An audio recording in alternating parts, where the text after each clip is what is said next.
1997 жылдың 10 желтоқсаны Қазақстан Республикасының президенті Нұрсұлтан Назарбаев Астананы көшіру туралы шешім қабылдады. Жарты жылдан соң 1998 жылдың 6 шілдесінде Астана күні мерекесі бекітілді. Және сол жылдың 10 шілдесінде жаңа Астана әлемдік қауымдастыққа таныстырылды.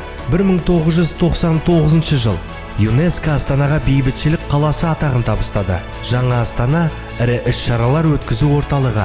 2006 жыл әлемдік діндер көшбасшыларының съезі өтті. Арада 2 жыл салып, Астанада Европадағы қауіпсіздік және ынтымақтастық ұйымының саммиті өтті.